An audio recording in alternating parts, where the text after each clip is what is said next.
beat the shit out of it. All right. Hey, what's going on, guys? We are back playing Batman Arkham Asylum. My name is Lane. I don't like this. Okay, I'll do it from now on. My bad. I don't like confrontation. I just didn't know if maybe you wanted to introduce yourself. No, I don't know. I'm okay. Why is there, I know what I want to talk about this episode, but why is there whiskey on the ground? I'm sorry. Because Frank Boyle's an alcoholic. Who? Frank Boyle. Who's Frank Boyle? Or technically it's Commissioner Gordon's, I guess. Who's Frank Boyle? No, it's Frank Boyle. He's the guy that just knocked out Commissioner Gordon that's working with the Joker. Oh. So I want to talk about Civil War, Justin. Our little discussion that we had the other day. About how we should talk. Oh, what? Okay. Oh, great. That movie's not good. Okay. It's good.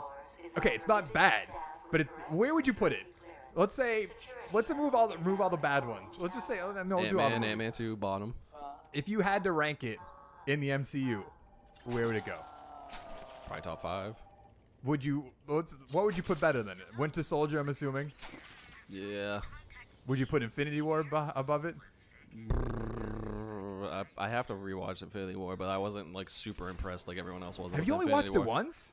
Yeah, in theaters. Oh my! I watch it like I bought it. But I watch it like every month. I watch it at least once. I love watching that movie. So good.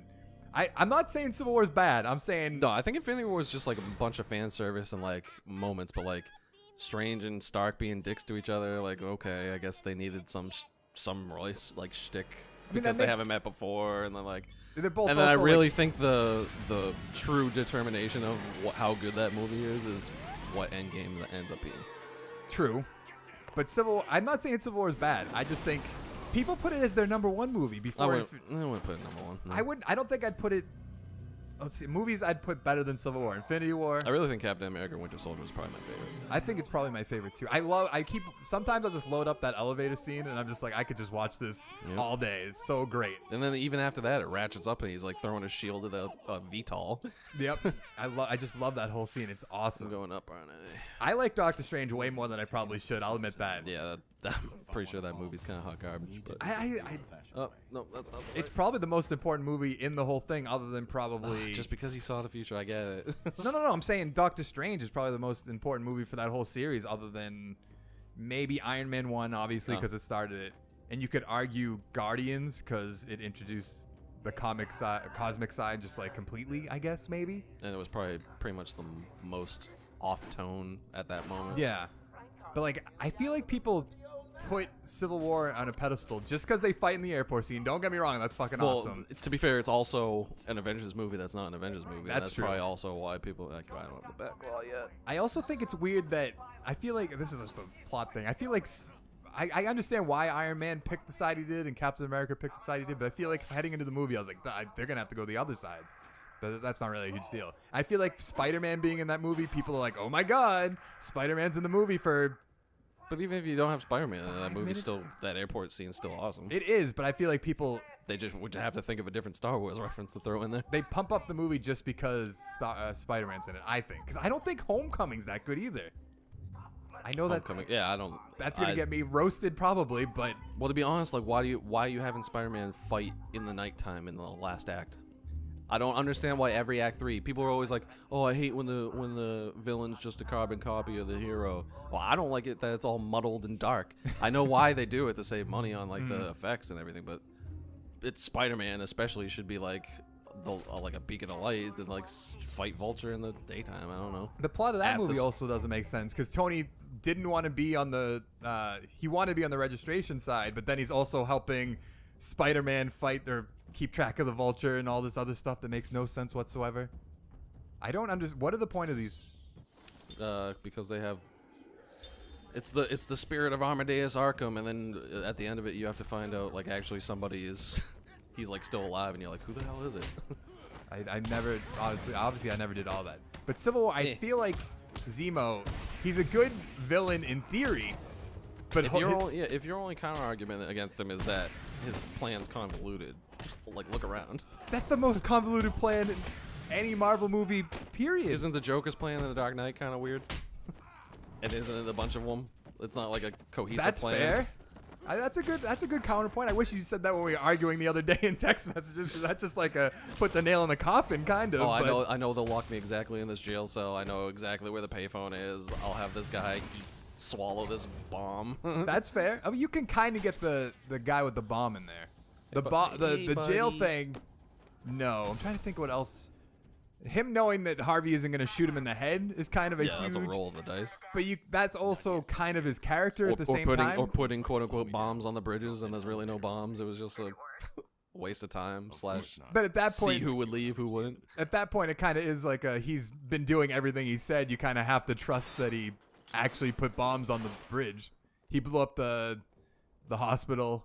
He killed those people. Yeah, threatening to blow up a hospital. Yet like one of the cops. I don't know. It's just kind of weird. It's weird that the Joker was just left alone. I'll agree. His doesn't make that much sense either. But Joker also has the backstory that is kind of random and does.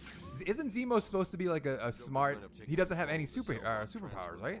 I don't think he does. He might be kind of super soldier, so I don't really know. I'm gonna have to look it up. You're talking about in the comics? Yeah. Yeah, I don't really know. Like, obviously, they didn't do his little... Doesn't he have, like, a pink helmet or a yellow helmet? I'm gonna look it up. Yeah. Purple helmet. Now, I wish he looked like this.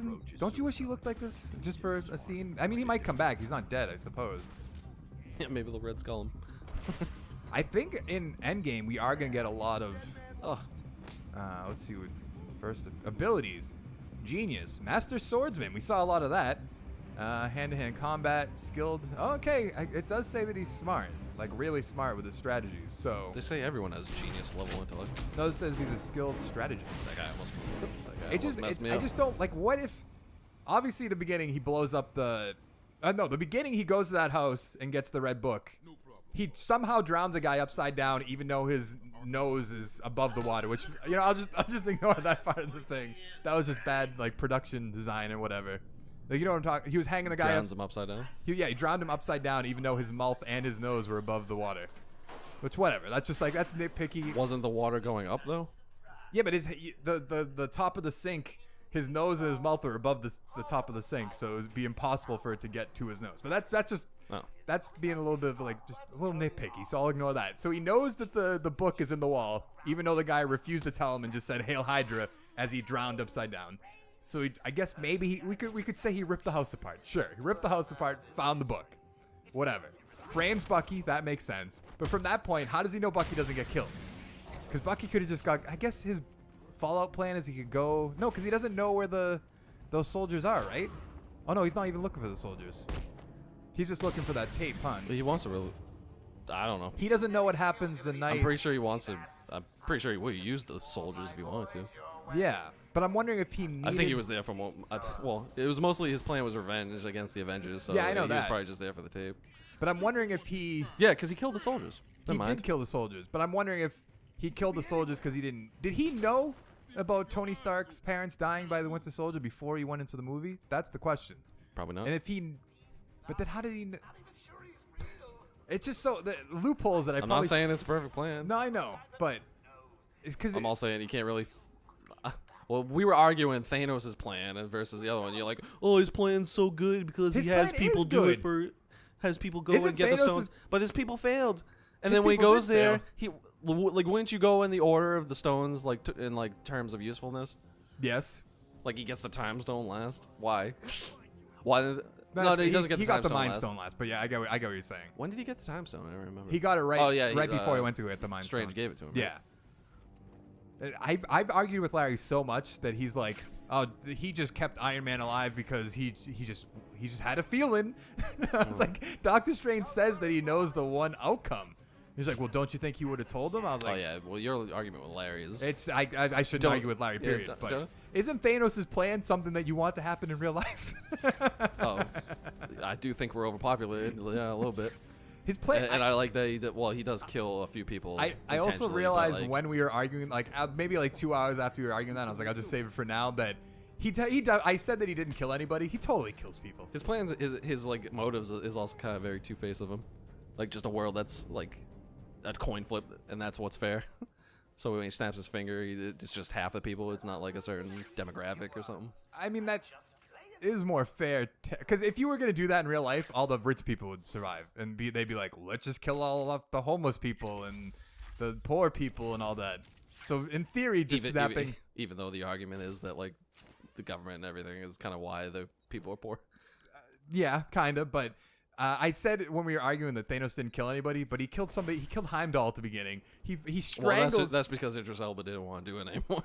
That's true too. But he also strangles Loki. So I kind of just overlooked the beginning of the Or movie. did he? That theory is the dumbest theory I've ever heard of. What? That he actually killed him? That he didn't kill him. Why? Why would Loki willingly give himself up? Because he made that turn in Thor Ragnarok to help the good guys.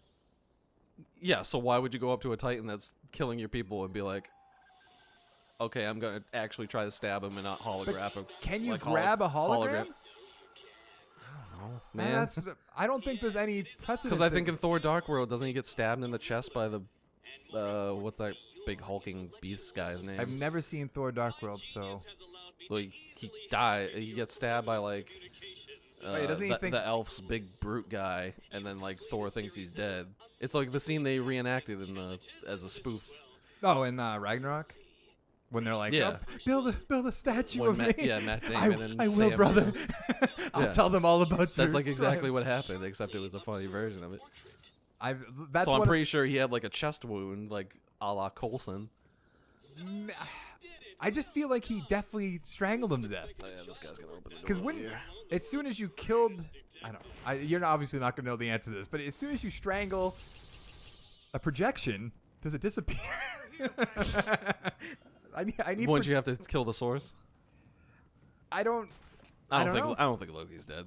That's such a stupid call. If he actually was like, I'm gonna try to kill the biggest, like, he's scared of the Hulk, yet he's gonna try to stab Thanos. Yeah. That just beat the hell out of. But he's also it's trying so to do hard it. Not to swear, man. It's so hard. He's trying to do it sneakily, I guess. Where the hell is this thing? I don't know. What are you looking for? Wait, is that my dot? Wait, it's over here. There it is. Oh, doing that. I was like, what are you looking for? Oh, hell, like it's not a line. That looks like a perfect question mark to me, but whatever. But that is going to be it for this part. If you like the video, give it a like down below. Let us know if you're enjoying this series down in the comments. Hit the subscribe button. Come on back for more. And we'll see you next time. Thanks for watching. Ta-ta.